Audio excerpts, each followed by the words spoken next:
This video is a sample from the Secret Guitar Teacher Interactive course, The 5 Main Elements of Music. The 5 main elements of music. Element number 2, Scales. Section 2.3, Developing Improvising Skills. Part 7, Learning Solos. At a certain point in your development as a lead guitarist, it makes sense to start learning solos, as recorded by the great guitarists that you may like to model your playing style on.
But there is a certain inefficiency about using this approach too early on in your development, and I certainly wouldn't recommend it until you've packed in at least a dozen playing days worth of jamming practice. And I would advise you not to commit more than a small proportion of your practicing time to learning solos, even at this stage. My reasoning is simply this. At this early stage of your development, learning someone else's guitar solo is far more difficult than you might perhaps imagine. This means that you will need to invest a lot of learning and practicing time into it if you're going to make anything like a satisfactory job of it. If instead you focus your time and energy on improving your general ability to improvise lead guitar, you will relatively quickly reach a level of playing ability and musical awareness from which the task of learning someone else's solo will be a whole lot easier and take a fraction of the amount of time. At this stage, you'll be able to copy a solo pretty much as you hear it, lick by lick. You'll be able to do this because you will recognize the sounds you are hearing and know from your improvising experience how to make those sounds. But I do understand that for many students, the goal of learning other people's guitar solos is very important in itself. And as a teacher, I also acknowledge the value of making a close study of another guitarist's playing. There's always something of value to learn from this. So, here are a few practical tips to make the process of learning other people's solos as efficient as possible, whatever your playing level. First, if you can, get hold of the tab for the solo. Best approach to do this is simply to use a search engine, entering the name of the song and the words solo guitar tab or lead guitar tab.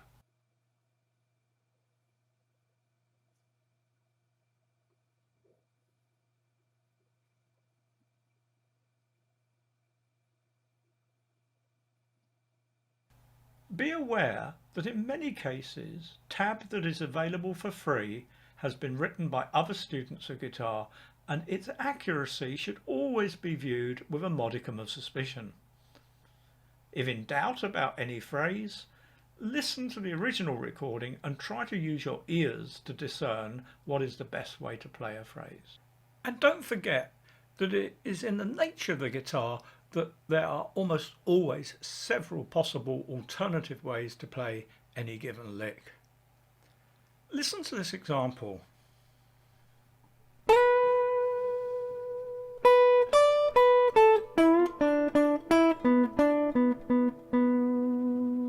I could play that there. In fact, that's where I would choose to play it. But I could play it starting on this B note here.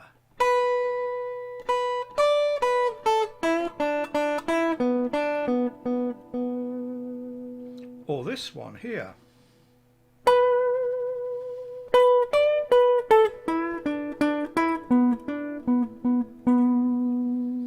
Or even this one right up here.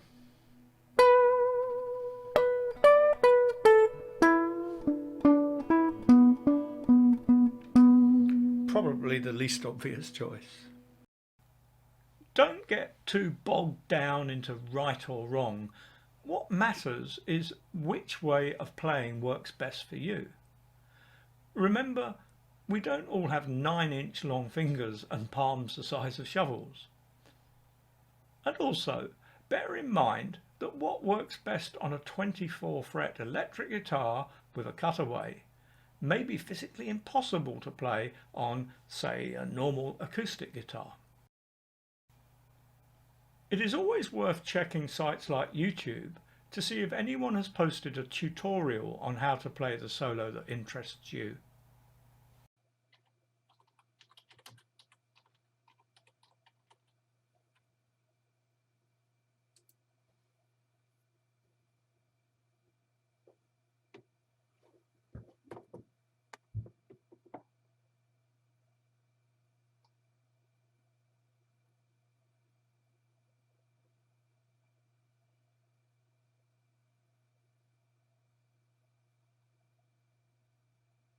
Many tutorials combine animated tab on screen as well as breaking down every lick in a way that makes it much easier to copy.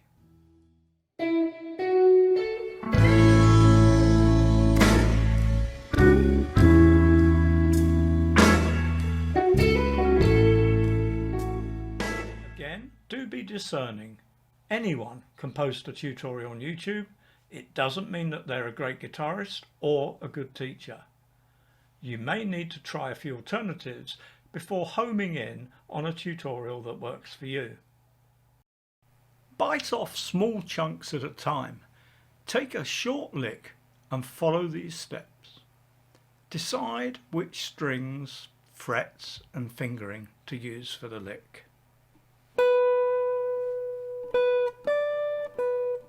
Right, I'm going to use top 2 strings here, and I'm going to use my 1st and 3rd fingers.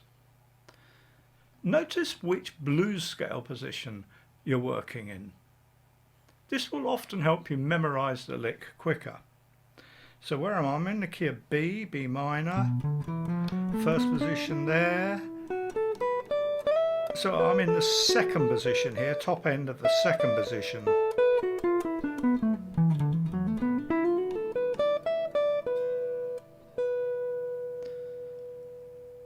Make yourself aware of the chords that the lick is being played over. If you can, try to spot what connects the notes of the lick to the chords. Well, this lick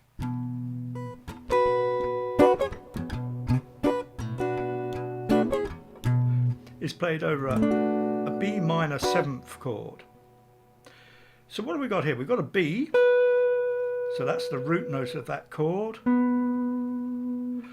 We've then got the minor 3rd, the D, out of the chord, and the flat 7th as well, the minor 7th. So those absolutely bog standard lick really, root, minor 3rd, and down to the flat 7th. Notice the minor 3rd is very slightly bent. I would call that a micro bend. It's not quite bent up to the major third. It's not that.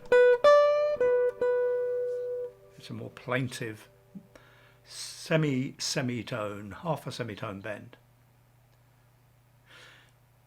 Listen to the timing of a lick, how long or short notes are, and which notes are accentuated or understated.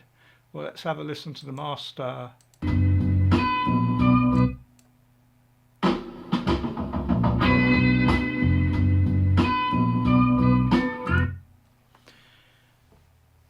That first note is longer than the others, isn't it?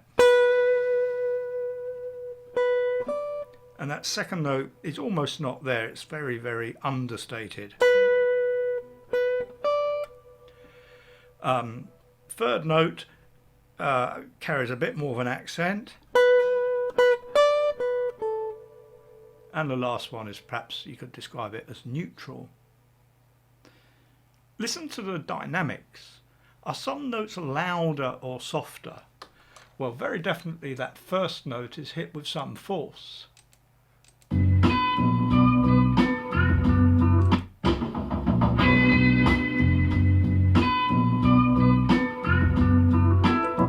And the second time it's hit as well, it's hit quite hard. And then the rest of the lick is more understated.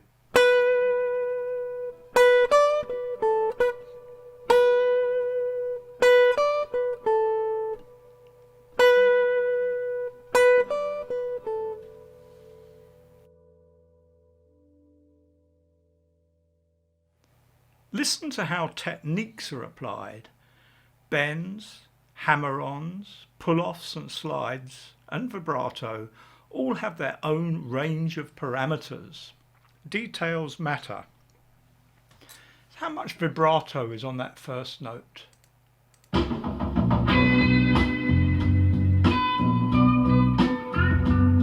Quite a bit of vibrato, but very, very fine vibrato.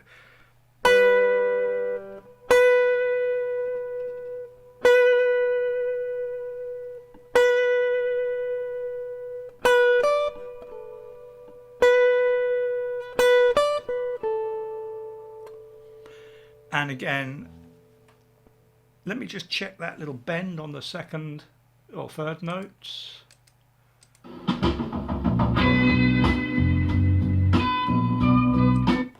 Very subtle bend.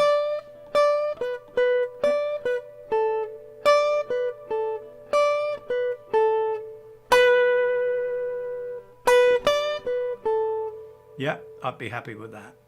So that is the devil in the detail. Once you've satisfied yourself that you're really playing the lick as closely as possible to sound like the original, repeat it 10 times. 1.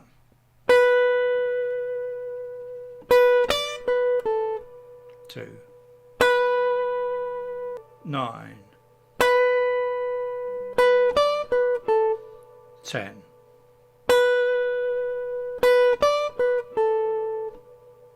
Then do something else for a few minutes before you come back and play the lick again. Oh, I'll just practice the rhythm part for a while.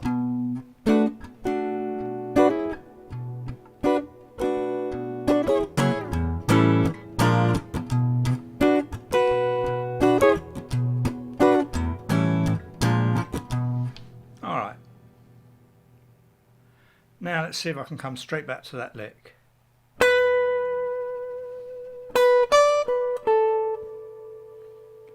Alright, so repeat this process over and over again until you find that the instant you pick the guitar up, you can hear the lick in your head and your fingers go straight to it and you play it right first time. Ba, ba, ba, ba, ba. Okay, obviously I've shortcut the process here. This is a little bit like one I made earlier, but you get the idea. So then and only then is it time to move on to the next lick. With the next lick you go through steps 1 to 6 again. let's decide what fingers we're going to do the next lick on.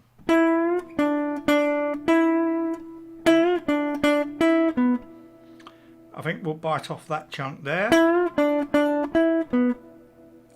and I think we'll do it in the first position, first and third fingers again. Alright, so step 2, that's, yeah, first position of the blues scale. I've already worked that out. We're still over the B minor chord, so that all makes sense. We're kind of bouncing off the 4th note of the scale here, but rooting ourselves back to the root note afterwards, after a little visit to the flat 3rd. So again, those are chord tones, but the 4th note is kind of added from the blues scale. All right, so let's listen carefully to the timing of that part.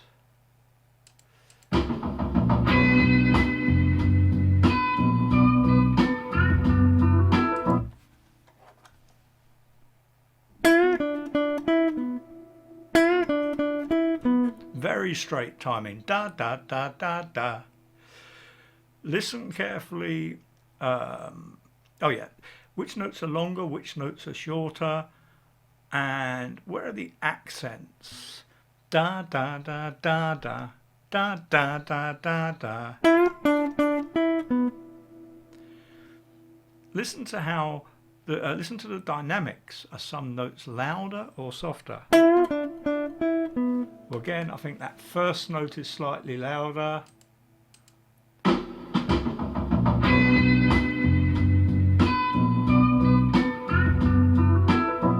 Yeah, and second to last note. That note, the 4th note there again, slightly louder. So each time we hit that 4th note, a little bit of extra dynamics on it. Listen to how the techniques are applied. Well, the bend is quite a quick bend. It doesn't hang about, and I'd say it's again a microtone bend and not quite a semitone.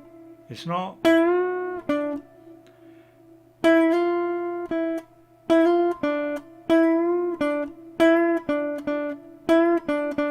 Yeah, I don't think it's quite a half tone bend.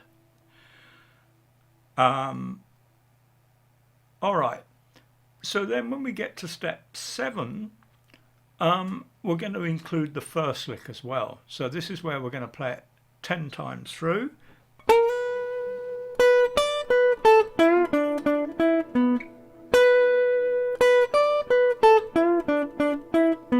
And so on. And notice that this time I'm including the first lick as well as the second. Solos are often extremely short to actually play. They may take a long time to learn, but they don't take long to play. So you don't waste a lot of time by adding that first lick in. And you also drill yourself making that transition from one position to the next, which is quite important. All right, so then we would repeat that over and over again, go and do something else, come back, and go through that whole rigmarole again before adding the next bit on. I have made a PDF of this process that you can download below or from the main menu. Following this diligently will save you a lot of frustration and disappointment. It is worth remembering that for the guy playing the original solo, it is easy. He or she is just improvising, normally well within their comfort zone. And as long as they have their improvising skills in place, they can play anything and it should sound pretty good. But when you're copying someone else's solo, you're in a binary black and white situation. It either sounds right or wrong. This is many times more demanding. If you enjoyed this video, please click the like button and subscribe to the channel. If you'd really like to maximise your potential as a guitar player, click on the link in the description below to the Secret Guitar Teacher site. Here you can sign up for a 30-day trial free of charge and without obligation. We won't even ask you for your credit card number.